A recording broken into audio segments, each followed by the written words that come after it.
जय हिंद। जैसे ही 4 आईपीओस का ब्लॉक हटा, वापस से 3 आईपीओस और आ गए। इन्होंने कहा भैया एफआईआई तो बाइंग कर ही रहे हैं, रिटेल वाले भी बाइंग कर रहे हैं, तो एक काम करते हैं, मार्केट भी स्टेबल हुआ है एक दो दिन के फॉल के बाद, चलो हम भी एक काम करते हैं, वापस से कूद जाते हैं। अब सेम ब्रैकेट में 2-3 आईपीओस वापस से आ गए। अच्छी बात यह है कि भाई जो पैसा ये 4 आईपीओ में ब्लॉक हुआ था वहां तक फ्री हो जाएगा। पर बुरी बात यह कि वापस से 3 है, एक एक कर आओ तो थोड़ा गैप मिलेगा, आपको भी अच्छा ओवर सब्सक्रिप्शन मिलेगा, रिटेल वालों को भी चांसेस मिलेंगे, कंफ्यूजन भी नहीं होगा, इसमें लगाना या उसमें लगाना, सब में लगाएंगे हम लोग।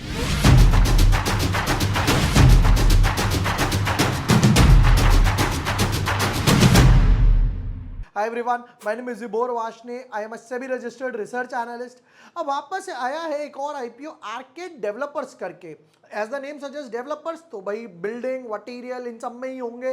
तो पर क्वेश्चन ये है, रियल स्टेट का आईपीओ काफी टाइम बाद आया है, सेंट्रिक फोकस्ड है, लगाना है या नहीं लगाना है? लगाना है, क्योंकि यूजुअली क्या होता है, इन सब पे डेट वगैरह थोड़ा ज्यादा होता है। इनकी बैलेंस शीट कच्चा चिट्ठा क्या बोलता है, आज के एनालिसिस करने वाले हैं। Without wasting time deep dive करते हैं अपने एनालिसिस में। But yes, before moving ahead, अगर अभी तक आपने चैनल सब्सक्राइब नहीं किया है या न्यू यूजर हो, ये चारों आईपीओस को कंपैरिजन करके बताया था, क्रॉस, टॉलिंस, पीएन गार्डजिल अभी ओपन है और ये आप एक बारी को देख सकते हो। फिर उसके बाद बजाज हाउसिंग फाइनेंस, ये क्लोज हो गया।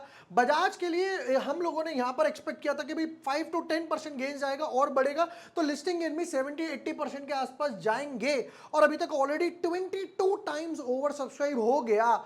चलो इसको हटाते हैं, इसको हटाते हैं, इसकी बात करी जाए तो Bajaj close, Tolins close, Cross close, PN Gadgil अभी अवेलेबल है तो ये देख सकते हो। फिर उसके बाद वेस्टर्न, आर्केड, ये 3 आईपीओ देखो जरा ब्रैकेट 13 से 18। अब ये जो पैसा 18 तक ब्लॉक होगा, राइट, ये इन दोनों के लिए अवेलेबल नहीं होने वाला।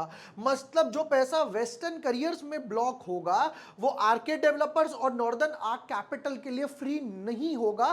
तो मैं इन तीनों आईपीओस को एक ही ब्रैकेट कंसीडर करके चल रहा हूं, जैसा कि मैंने इन पीएन, क्रॉस, टॉलिंस, बजाज, इन चारों को कंसीडर किया था। तो मैं इन तीनों का भी कंपैरिजन बना दूंगा, पहले एक एक करके समझाऊंगा, फिर उसके बाद तीनों का कंपैरिजन आपको प्रॉपर बताऊंगा, तीनों में से कौन सा प्रायोरिटी वाइज लगाना है। ठीक है, अभी जैसे ये आईपीओ आया था गाला प्रिसीजन का, मैंने यहां पर गाला प्रिसीजन में भी बोला था अप्लाई फॉर 30 to 48% गेन्स के लिए बिंदास अप्लाई करो और हैव अ लुक। जैसे ही ये लिस्ट हुआ, कहां पर लिस्ट हुआ, 36% सेम ब्रैकेट में लिस्ट हुआ।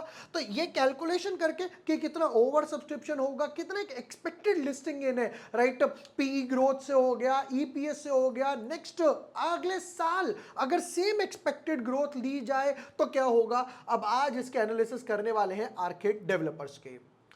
Real estate development company focused on developing high and sophisticated lifestyle residential development in Mumbai Maharashtra. मतलब मुंबई और महाराष्ट्र में ही फोकस्ड है, सेंट्रिक फोकस्ड है, बाहर वगैरह कहीं काम नहीं कर रहे।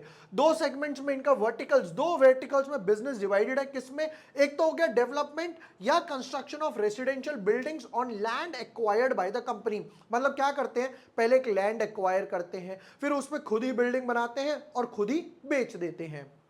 दूसरा, redevelopment of existing buildings. Redevelopment बहुत चलता है मुंबई में। मान लो कोई बिल्डिंग हो गई 25, 30, 40, 50 साल पुरानी हो गई, अब उसमें दिख रहा है थोड़े बहुत क्रैक्स वगैरह आने शुरू हो गए, दीवारों में सीलन आ गई, तो सबको बाहर निकालेंगे, उनको टेम्पररी एक अलॉटमेंट देंगे रेसिडेंशियल वगैरह का, और फिर वो बिल्डिंग पूरी टूटेगी, फिर वो बिल्डिंग पूरी बनेगी, उसको बोलते हैं रीडेवलपमेंट वगैरह में जाने के लिए।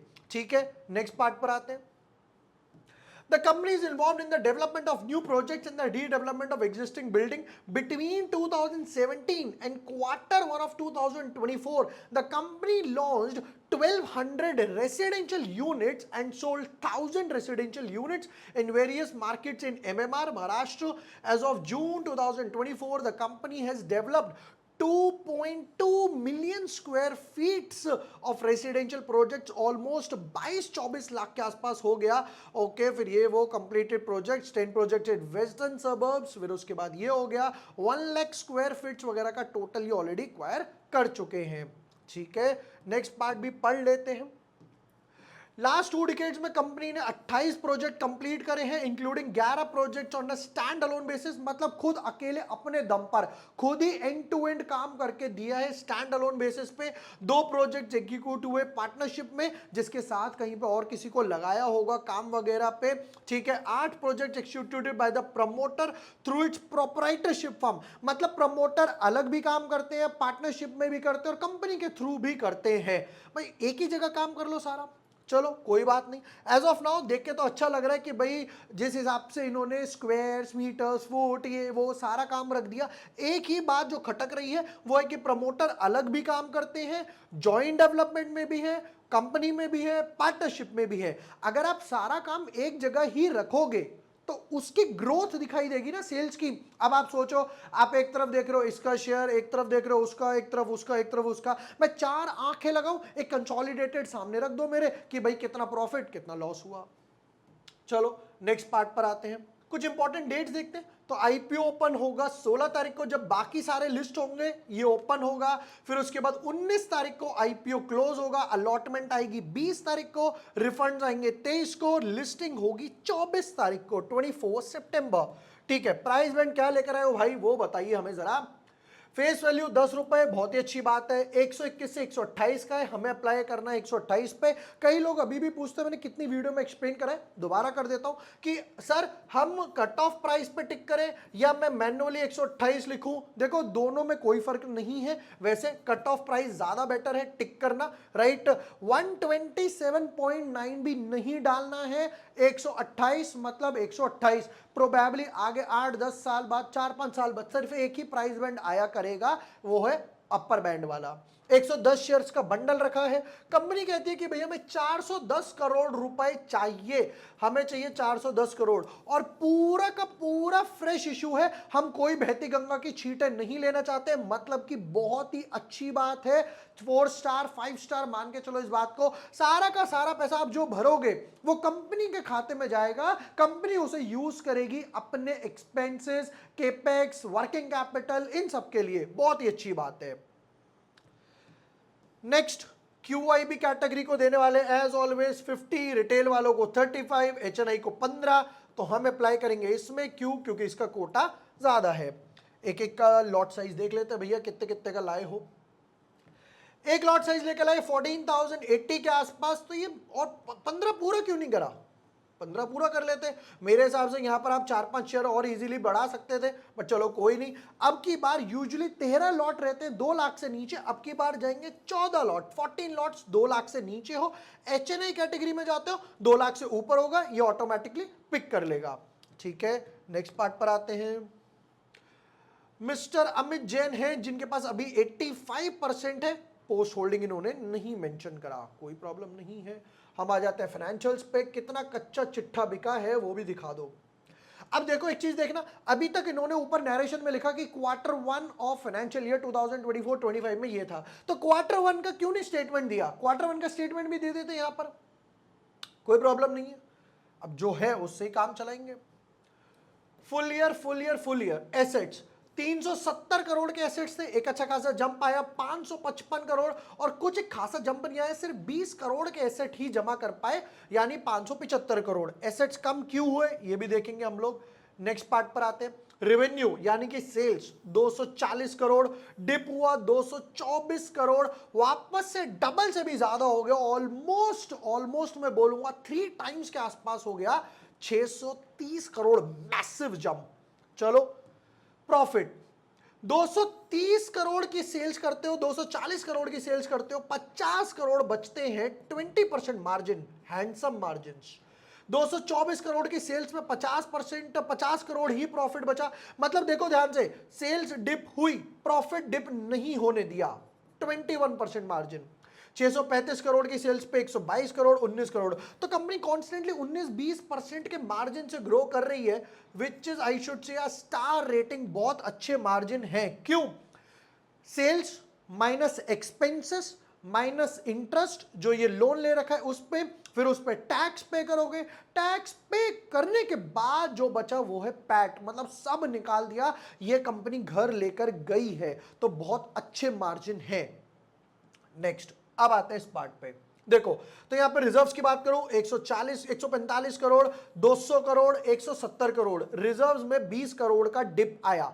बट क्यों आया वो समझते हैं। बोरोइंग्स 60 करोड़ सीधा हो गई 150 करोड़, वापस से हो गई 70 करोड़। तो यहां पे इन्होंने ऑलमोस्ट 80 करोड़ के आसपास का लोन पे कर दिया।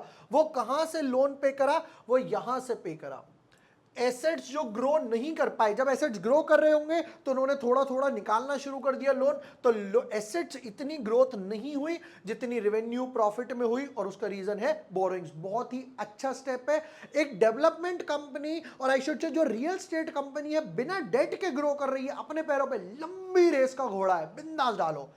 चलो, पैसा किस किस लिए डाल रहे हो, और उससे पहले कुछ ratios. Return on equity 47, return on capital employed 47, debt to equity almost nil, हम लोगों ने देख ही लिया। Price to book value 6, I should say high to average है, ज्यादा भी नहीं है पर कम भी नहीं है, एवरेज है। पैट मार्जिन 19 जो हम लोगों ने ऑलरेडी कैलकुलेट कर लिए। अगर ये कंपनी आगे भी 19% के मार्जिन मेंटेन कर पाई, बिंदास। ऑलराइट, किस किस लिए पैसे उठा रहे हो हमें तो वो बताओ। Funding is a part of cost to be incurred in developing the ongoing projects, जो करेंटली प्रोजेक्ट्स चल रहे हैं उनके लिए पैसा। Funding acquisition of yet to be identify land for real estate projects, मतलब ये बोल रहे हैं कि हमें और लैंड एक्वायर करना है। जैसा मैंने बताया, ये क्या करते हैं, खुद जाते हैं लैंड एक्वायर करते हैं, उस पर घर बनाना शुरू कर देते हैं। बहुत अच्छी बात है, क्योंकि लैंड की वैल्यू भी आएगी, डेवलपमेंट की, दोनों की वैल्यू आएगी। अब ये क्या बोल रहे हैं, हम लैंड देखेंगे पर लेना तो है। बहुत अच्छी बात है। ऑलराइट, वापस आ जाते हैं। Number 1, pros and cons. Pros, assets बढ़ रहे हैं, प्रमोटर की होल्डिंग्स अच्छी खासी है, रेवेन्यू बढ़ रहा है, मार्जिन्स काफी अच्छे हैं, डेट बहुत कम है, लास्ट ईयर जो डेट उतारा वो भी काफी अच्छा है।